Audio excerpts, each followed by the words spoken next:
Content creation has a way of starting out as something that you feel will be the next best thing for you.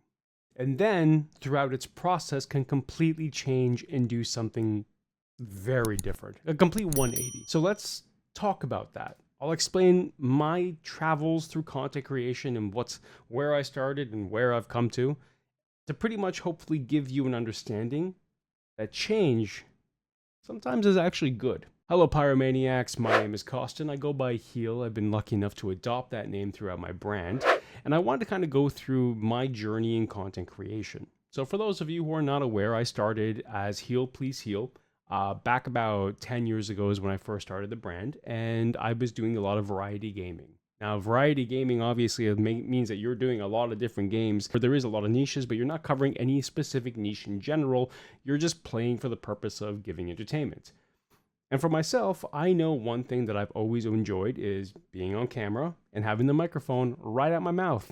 Not in it. Don't even think about it. But otherwise, I've been always strong in that aspect. I've always had the ability to be very charismatic in the face. I had the ability to be very tone high and tone low on the mic. So I'm always able to adapt during certain situations. And I've been able to kind of give an entertainment aspect because of that, because frankly, that's just kind of my strength. Before streaming, I did do a lot of sketching. I was very much someone who loved to shade. I'm somebody who was able to sketch freehand. And I stopped doing that for a very long period of time. And then I got into streaming, while at the same time I was doing streaming, plus also training to become a professional wrestler, which was very different. But the thing is a lot of those avenues kind of help with the process of where you are today. When I was training to become a professional wrestler here at Battle Arts Academy in Mississauga, Ontario, the benefit I learned from that was how to definitely appear and tell a story with your face. Tell a story with the emotions and the expressions that you're putting with your face. That was kind of the strength that I got from professional wrestling. I was also being able to kind of think on the spot, how are you going to adapt to certain promo types? How are you going to adapt to certain situations? And that kind of always helped me with that, because I took what I learned from there and I transitioned it to streaming. And streaming itself is an adaptation to wrestling in a way, because you're still telling a story, but you're doing it via another format. But at the same time, you are the one that has to get the people interested to watch. And how am I going to get you interested? My face has to be animated. My voice has to be animated. You know, you look at a lot of big streamers in today's day and age. And for example, one of the VTubers that just recently surpassed the #1 spot in sub count, you look at their stream and everything is animated on there. It really brings a sense of, oh my God, there's so much I can look at. There's so much that's going to entertain me in this. When you get sold on certain aspects like that, that's kind of a reason why somebody needs to be very charismatic when it comes to streaming or content development, because the viewer will have a tendency of connecting more with someone who's charismatic than someone who's just very, welcome to the stream. You get my drift. So I started getting into streaming, and I found that was kind of like the strength there. Now, at this point in time, when I started getting into streaming, I did a lot of variety gaming. I was trying to stream as much as I possibly can. We did a lot of charity events, and I was very, very proud to see how far those charity events came. Even if I raised a little bit or didn't hit goals, it didn't matter, because I was raising funds for a specific charity and a specific hospital in my area. The thing that I always learned with streaming was you're going to fail. You're going to have moments where it's going to not work how you want. You're going to have moments where certain goals that you set forth are not going to be achieved. And I became an advocate to pretty much tell people, hey, it's okay. If you fail, that is okay in the content world. And the reason why is because I always look at content as a learning curve. I started as a variety YouTuber, making Let's Plays on there. I went to streaming. I did variety on there as well. In the end, where I am right now, I am doing pyrography art. That's a very different twist of where I went to or how I started. And for those of you who do not know, pyrography is wood burning. So I'm wood burning art into wood. That's the term of wood burning. So the process of the creation part of it, you know, I had different avenues of creation. I started doing stuff on Twitch. I then transitioned what I was doing on Twitch, and I was at the same time doing YouTube content. So primarily one of my main games I played was Sea of Thieves. Back when it first came out, I started getting more into that, and I really started getting into the concept of pirating and stuff like that. So Sea of Thieves was eventually my bread and butter. I did a lot of content with that. As a matter of fact, a lot of my viewership came from Sea of Thieves. I really integrated different type of interactive situations on stream where chat can interact and have me do stuff in the game. It became my bread and butter because it was a community that I was really trying to get into. I was pushing for partner. I was pushing for getting new individuals to come into the game and actually get taught. I was doing a lot with Sea of Thieves, and at the same time on YouTube, I was expressing my creative side by doing angry tutorials by True Pirate Legends, meaning I was taking historical pirate figures and I was making them into videos. I did tutorials. I did as much as I possibly could when it came to that aspect because, frankly, it was a game and a community that I really enjoyed. Until a certain update came out, and they must have done something with the water mechanics, and I just started getting motion sickness every time I played the game. Unfortunately, it got to a point in time where that had to stop.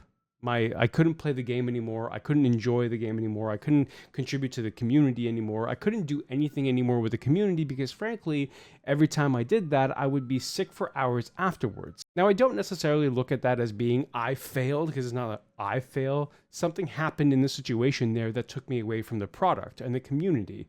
And I look at that as kind of like okay, this is what's happened. I have no way of going about this. There's no way I can change this, even though I tried different avenues of trying to fix that motion sickness, from blue screen goggles to motion to pressure sensors on the wrist. I did gravel continuously. It just never really helped. And unfortunately, that was kind of a turning point in my content because ever since then, I went back to doing variety. I went and I started doing different type of things with different game niches. I then I went back into my wrestling time and I started creating an eFed referred to as FWF. And again, that transitioned my content from one avenue to variety and then now back to another niche that was more surrounded on wrestling. And it was super fun, super enjoyable. I really loved that. It became just something that I loved seeing how this was developing and how it was maturing and how it was growing. But again, the avenue for that ended up being very stressful because I was putting a lot on my plate with specific deadlines to hit. And at the same time, doing this all by myself became a full-time job, and it didn't have that enjoyment factor anymore. And that's the thing about content creation, is that when you don't have that enjoyment factor and you're pushing yourself and you're continuously progressing yourself to hit certain milestones and goals, this, that, and the other, you're going to get to a point where you will burn out. And that burnout will take that pleasure away from everything. And then eventually you're going to take you away from it too. And with FWF, we had 5 seasons. I was very happy with that. Once my daughter came, my schedule was all over the place. And again, my content took a hit. And it went from streaming 9 to 5s at times, which is, thinking back now, I really should have taken advantage of. 9 to 5, streaming Monday to Friday was fantastic for me. I loved it. Because I have, just to kind of put the cherry on top, I have the added privilege of working from home with my work. So I'm very, very grateful for that. Not everyone has that. I get that. You have to work within your means. You have to work within your schedule. So I've always been grateful for the fact that I've been able to work from home and just kind of adapt that way. Certain IRL situations happened, and I won't get involved with details in there because I don't need to share that detail right now. But certain IRL situations happened where my focus, instead of actually making content for the purpose of enjoyment, entertainment, and providing a value to the viewer, ended up being, how can I make the most money and the fastest? And that right there, I think for me, killed my momentum for my product. Because throughout the 10 years prior, I was always, let's put a smile on someone's face. The branding HealPleaseHeal was, let's all laugh, because laughter is a universal form of healing. And I still believe in that today. When you go from having that focus and now completely changing it to feel, hey, I need to make money. How can I make money fast? It becomes a situation where you're taking what it is you grow as an enjoyment aspect, and you're saying, screw this, I need to focus on this now. And I look back on my content creation days with HealPleaseHeal, and I really do question, hey, you could have done this better. You could have done this better. You really could have done this. But again, this is the process of always saying that when you go through the journey of your product, you will learn what it is you've done wrong. You will learn what it is you could do right. you will learn why something failed and you'll learn why something succeeded. We get to where I am now. And the process behind this is through a lot of ins and outs, positives and negatives. I look at YouTube and I can tell you the variety of different type of content I created, from Let's Plays variety to Sea of Thieves and the different type of variety I did for Sea of Thieves. I look back and doing my top fives when I did top 5 horror content, because I'm a big horror fan. I love all ghost and spooky and everything of that nature. I did top 5 horror stuff. I really at one point focused a lot on Diablo. As a matter of fact, Diablo is what got me YouTube partnership in the first place, so I'm very grateful for that. But I was doing content for Diablo, which was doing very, very good with the introduction of Diablo 4. Like, honestly, I just look back and I see all the different type of niches that I tried to cover and just didn't succeed. Even ones that were working for me and I didn't really stick to them. It's just kind of how the game plays sometimes. Until I told my wife, who works on her own products, who makes soaps from home, she actually lives in the same room as I do. I actually told her, like, I'm jealous of you working with your hands. And she looked at me, she's just like, well, why don't you just start doing that wood burning again? And for reference, years ago, I did a wood burn that we have on our front entrance, and it's kind of a nice little introductory thing, like, our initials. And it took a very long time because the burner that I used was cheap, turn on, let it heat up, burn, then let it cool, then it has to cool down, you gotta let it heat up again, and so on and so on. So it took forever to freaking do that piece. So I looked at that and I'm like, okay, I guess I can try to get back into my art ways. I haven't done it in years, so I was like, let's try it again. And it just kind of went from there. My community surprisingly really enjoyed the process of me wood burning. They enjoyed seeing something go from a standard plain piece of wood to art. And not only that, but it became one of these situations because before getting into the wood burning aspect, I'll admit my mental health wasn't the best. And it was because of a lot of stuff that was happening in IRL. So it became one of these situations where now that I could sit and focus and work on something, it really helped that process of me healing. And as I produced more and I started getting more commissions and I started seeing community members saying, this is really great, this is awesome, random people coming in saying, this is actually very interesting, it ended up being a very niche concept that I was working on that not many people did. And I've found a few that have done before too, and I plan on kind of showcasing some of them later on. But it was one of these situations where I took that idea for my product at the time referred to as HealPleaseHeal, and going from gaming and variety and these different type of niches I tried to follow, and it just didn't really work for me because I didn't really enjoy the process. And it took all of that and that failure of those to come to a certain situation where it's like, okay, well, I'm now making content and I've learned so much in the process of getting to where I am that now I can now deliver something with my hands and creatively and showcasing what it is I can showcase to viewers that allows me to creatively pour what it is I feel and think onto a piece of wood. And I will admit, to this day, I still am having issues with freehand, and I try to limit the amount of freehand I do, just because I don't like doing that. But because I have now more history in digital art and creating with digitally, I create digitally and then I put that on the boards. And I found it's worked very, very nicely. And I'm very proud to see how far it's come, to a point where I took the HealPleaseHeal product and I rebranded completely to Heal's Creations. And somebody said this to me and it really, really hit home, that I've matured. HealPleaseHeal has matured. Now let's mature the brand and just take it to a new direction. And that's kind of what I've done. And I'm proud that I have. I look back on it now and I see everything that I did before, and I'm very proud to see how it worked and how it came through.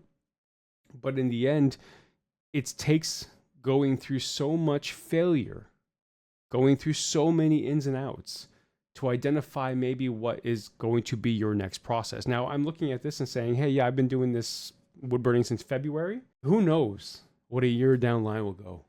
But it's funny because I look at wood burning and I look at it as thinking to myself, I'm like, this is not really something that I've really ever considered getting into or considered actually being a thing. Or I look at this and being like, oh, I'm going to be the next top guy. No, I look at this as being, okay, what's the next art piece we can work on?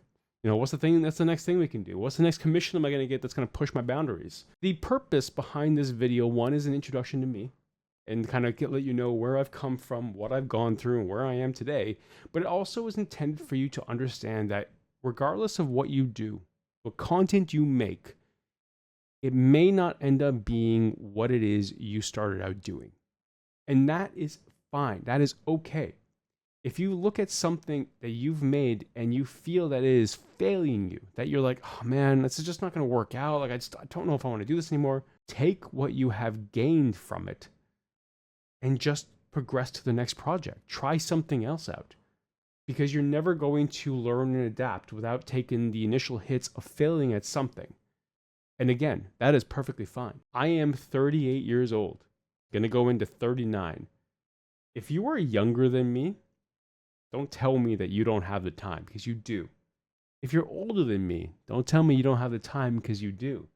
Because we as human beings will always mature, will always learn, will always try new things, will always grow, regardless of whatever age we're at. There have been individuals in our existence that have gotten big and successful at age 70, for crying out loud.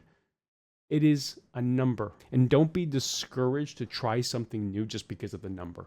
You know, I'm looking at courses now to take. I'm looking at new ways I can wood burn. I'm looking at how I can take the digital product that I've created, the community that I've built, and how I can adapt that to certain aspects of this now creative process. I'm not going to hit everyone's checklist, because some people don't like watching this stuff, and that's perfectly fine. You're going to lose some, you're going to gain some. But that is the process behind this all, is that it takes time, it takes consideration, it takes the ins and outs of failure and successes to understand what direction you're going to take. So let me know in the comments if you've gotten this far, by the way. Thank you very much. I do appreciate that. I will love if you guys can leave a like to the video and also a subscription to the channel.